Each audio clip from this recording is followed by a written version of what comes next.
نکاح عبادت ہے اور اللہ کی طرف سے ایک بڑی نعمت ہے. دین اور دنیا کے دونوں کام اس سے درست ہو جاتے ہیں. نکاح شادی عبادت ہے، نماز بھی عبادت ہے. اگر دوران نماز اگر آپ موسیقی سنیں گے، بتائیے نماز درست ہو جائے گی؟ نماز عبادت رہے گی؟ یہ طواف آپ کرتے رہیں موسیقی سنتے سنتے، بتائیے نکاح عبادت رہے گا؟ طواف عبادت رہے گا؟ یقیناً نہیں رہے گا. تو جب نکاح اور شادی میں آپ گناہ کریں گے تو بتائیے وہ عبادت کیسے رہے گی؟ وہ عبادت کیسے رہے گی؟ کوئی آدمی نماز میں گانے سنے تو لوگ کتنے کیسے دیکھیں گے؟ کوئی آدمی دوران طواف گانے سنے تو کیسا لگے گا؟ لیکن نکاح کی مجلس میں اور نکاح اور شادی کے موقع پہ گناہ کرتے ہیں تو کیا کہتے ہیں؟ اسٹیٹس ہے. کیوں؟ آج مسلمان نکاح کو عبادت نہیں سمجھتا. آج مسلمان نکاح کو، شادی کو عبادت نہیں سمجھتا. اس لیے وہ اس معاملے میں آزاد ہے، چاہے وہ ہندوؤں کا طریقہ اختیار کرے، غیر مسلموں کا طریقہ اختیار کرے، معاشرے کے طور طریقے اپنائے، کیونکہ اسے عبادت نہیں سمجھتا. اگر اسے عبادت سمجھتا، شادی کو عبادت سمجھتا، تو پھر خیال کرتا کہ بھائی اللہ اور اللہ کے رسول نے یہ عبادت کس انداز سے کرنے کی تلقین فرمائی.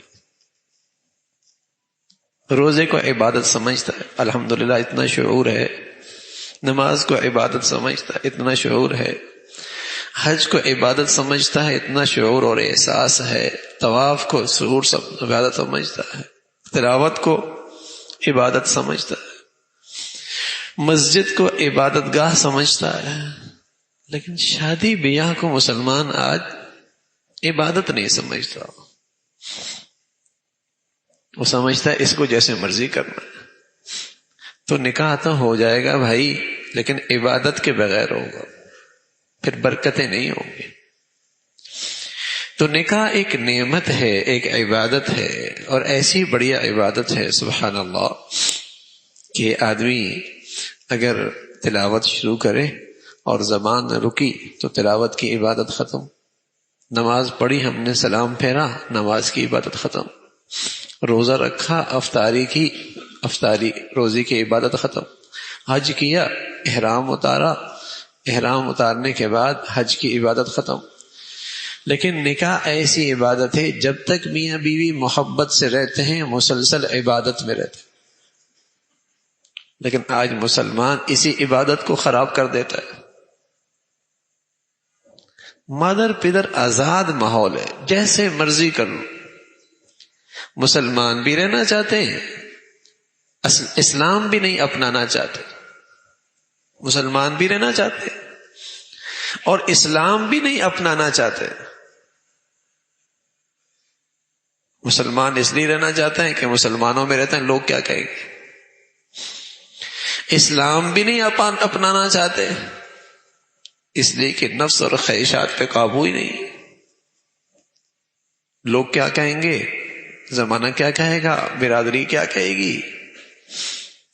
جو بےہودگی نکاح جیسی عبادت میں ہوتی ہے شاید کسی اور عبادت میں نہیں ہوتی، اور بڑھتی چلی جا رہی ہے، بڑھتی چلی جا رہی ہے، بڑھتی چلی جا رہی ہے. کہتے ہیں حالات ٹھیک نہیں ہے معاشی طور پر، لیکن اس میں رسم و رواج بڑھ رہی ہے، اس میں کوئی کمی نہیں ہے، اس میں گناہوں کا اضافہ ہو رہا ہے. تو نکاح ایک نعمت ہے، نکاح ایک عبادت ہے. دین اور دنیا دونوں کے کام اس سے درست آدمی گناہ سے بچتا ہے، دل ٹھکانے آ جاتا ہے، نیت خراب اور ڈاما ڈول نہیں ہونے پاتی. بڑی بات یہ کہ فائدے کا ثواب، فائدے کا فائدہ بھی، ثواب کا ثواب، اجر بھی، عبادت کا اجر بھی. میاں بیوی اللہ کا حکم سمجھ کر پاس بیٹھ کر محبت اور پیار کی باتیں کریں، ہنسی دل لگی کی باتیں کریں، یہ نفلی نمازوں سے بھی بہتر، نفلی نمازوں سے بھی بہتر عبادت ہے. یہ تعلق عبادت ہے، یہ محبت عبادت ہے. یہ پاس بیٹھنا عبادت ہے، عبادت ہے اور بڑھیا عبادت ہے۔